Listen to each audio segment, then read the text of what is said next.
Um curso em milagres. Capítulo 2. A separação e a expiação. Item 6. Medo e conflito. Ficar com medo parece ser involuntário, algo além do teu próprio controle. Entretanto, eu já disse que só os atos construtivos devem ser involuntários. Meu controle pode se encarregar de todas as coisas que não têm importância, enquanto minha orientação pode dirigir tudo o que tem, se tu escolheres assim. O medo não pode ser controlado por mim, mas pode ser autocontrolado. O medo me impede de te dar o meu controle. A presença do medo mostra que fizeste com que pensamentos corporais subissem ao nível da mente. Isso os remove do meu controle e faz com que te sintas pessoalmente responsável por eles. Essa é uma confusão óbvia de níveis. Eu não fomento a confusão de níveis, mas tu tens de escolher corrigi-la. Não desculparias um comportamento insano da tua parte, dizendo que não pudeste evitá-lo. Por que serias condescendente com pensamentos insanos? Há uma confusão aqui que farias bem em olhar com clareza. Tu podes acreditar que és responsável pelo que fazes, mas não pelo que pensas. A verdade é que és responsável pelo que pensas, porque é só nesse nível que podes exercitar a escolha. O que fazes vem do que pensas. Tu não podes separar-te da verdade dando autonomia ao comportamento. Isso é automaticamente controlado por mim, tão logo coloques o que pensas sob a minha orientação. Sempre que sentes medo, é um sinal seguro de que permitiste que a tua mente criasse de forma equivocada e não me permitiste guiá-la. Não faz sentido acreditar que controlar o resultado de um pensamento equivocado pode resultar na cura. Quando estás amedrontado, escolheste errado. Essa é a razão de sentir-te responsável por isso. Tens que mudar a tua mente, não teu comportamento. E isso é uma questão de disponibilidade. Tu não precisas de orientação, exceto ao nível da mente. O único lugar da correção é o nível onde a mudança é possível. A mudança nada significa ao nível dos sintomas, onde não pode funcionar.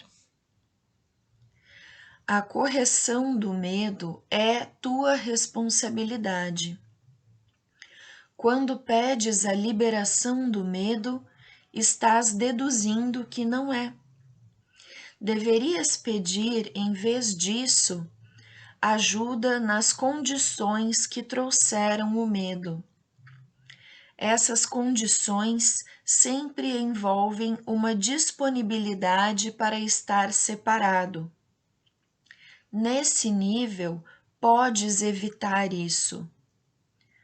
Tu és por demais tolerante em relação às divagações da mente e condescendes com passividade às criações equivocadas da tua mente.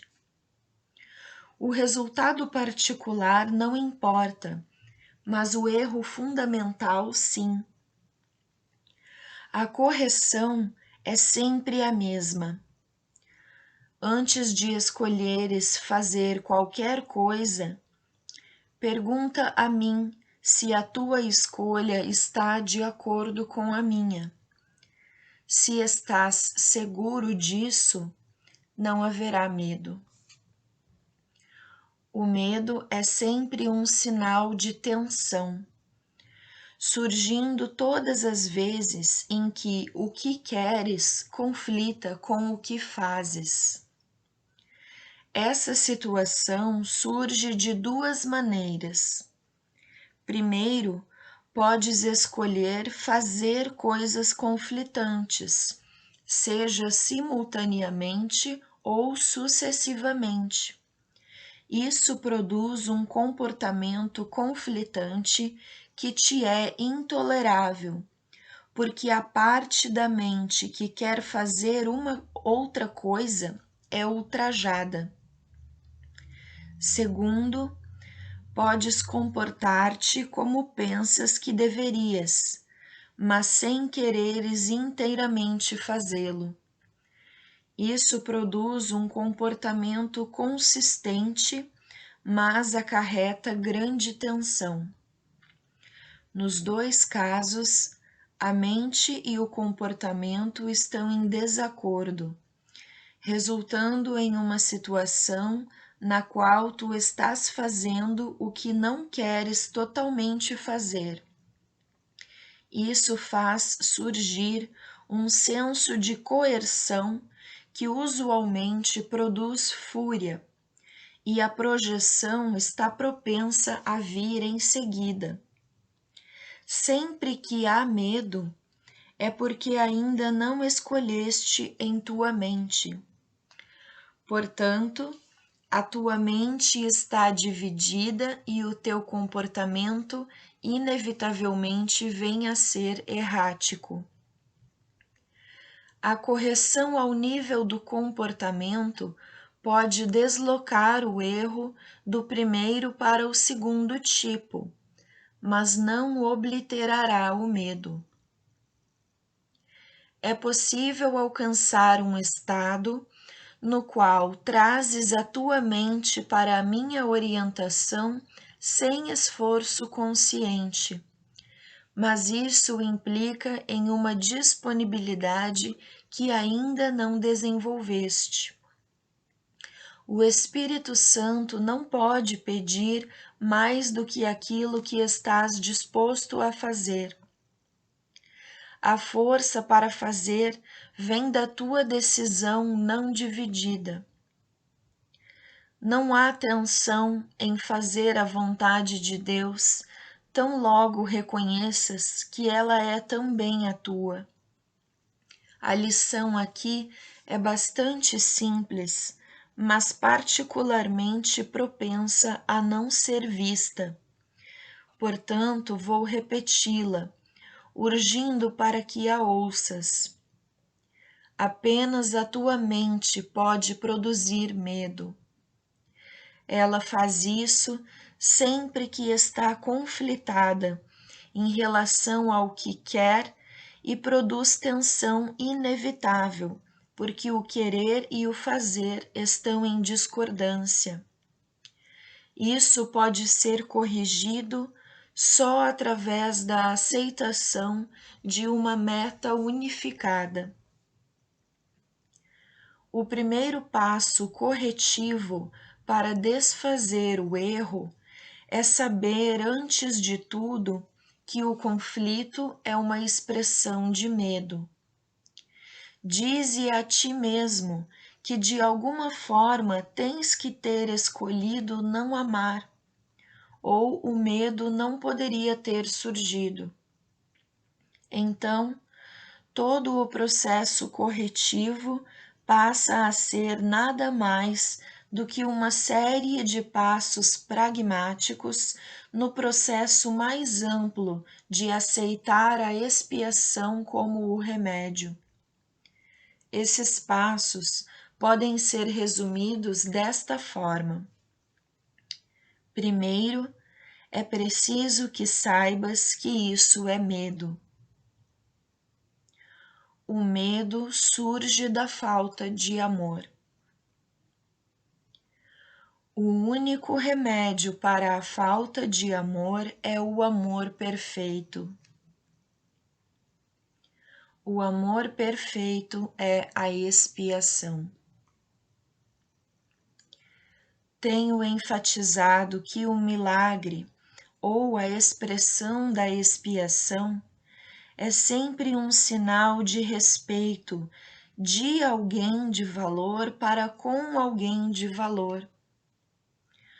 O reconhecimento desse valor é restabelecido pela expiação. É óbvio, então, que quando tens medo, te colocaste em uma posição em que necessitas da expiação. Fizeste alguma coisa sem amor, tendo escolhido sem amor. Essa é precisamente a situação para a qual a expiação foi oferecida.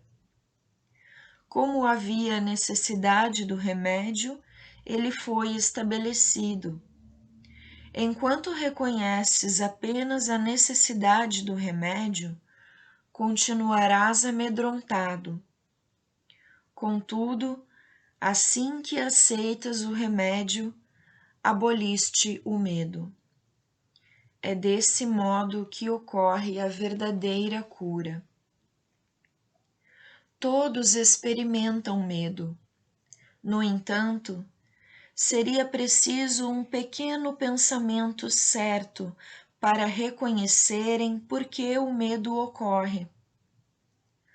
Poucos apreciam o poder real da mente, e ninguém permanece plenamente ciente dele o tempo todo.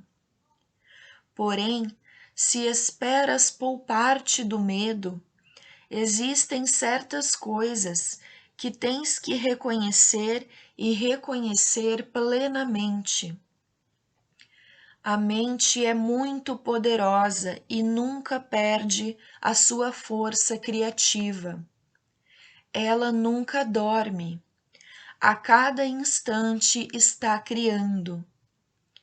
É duro reconhecer que o pensamento e a crença se combinam em uma onda de poder que pode literalmente mover montanhas. À primeira vista, parece que acreditar em tal poder acerca de ti mesmo é arrogância, mas não é essa a razão real pela qual não acreditas nisso. Preferes acreditar que os teus pensamentos não podem exercer influência real porque de fato tens medo deles. Isso pode diminuir a tua consciência em relação à culpa, mas ao custo de perceberes a mente como impotente. Se acreditas que o que pensas não tem efeito, podes deixar de ter medo do que pensas, mas dificilmente estás propenso a respeitar teu pensamento.